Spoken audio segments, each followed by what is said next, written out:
I understand you're asking me about an exemption. We don't have any new position on that.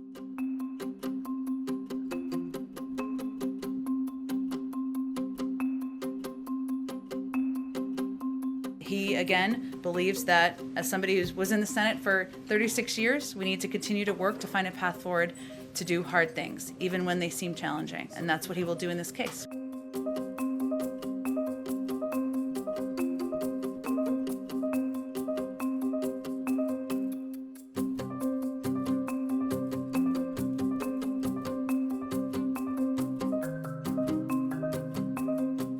Jen, over the weekend, House Whip James Clyburn, an ally of the president's, called for a filibuster exemption on voting rights as a potential pathway forward for the Senate to pass that legislation. Does the president agree?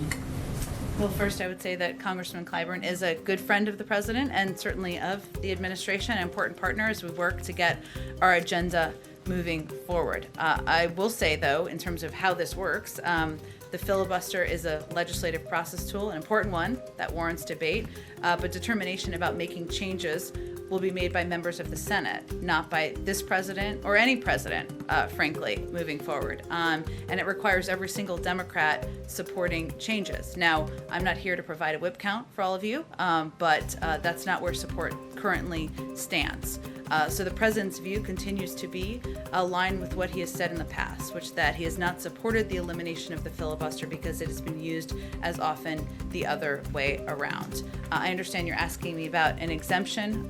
We don't have any new position on that either. I would note that there are a lot of issues out there, and I think activists and advocates will tell you this, where you could argue that there should be an exemption. And this is certainly one of them. But that is what a lot of advocates, they're advocates for a range of issues, whether it's gun rights, climate, who are out there advocating for this. So he's talked about his support for returning to the talking filibuster. He continues to support that.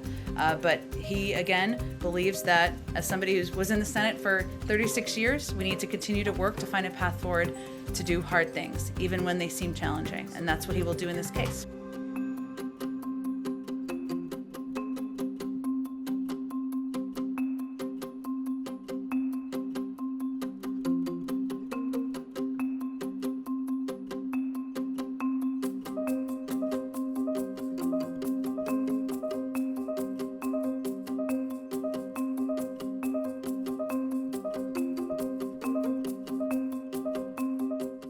Saying that he would like Biden to endorse the carve-out either publicly or privately, like get on the phone with Manchin, just call him, say that you'd like to do this. To bring up LBJ again, as April said, does the president see no role for himself in trying to press these lawmakers, given you say he's going to talk about the authoritarian danger of these voting rights?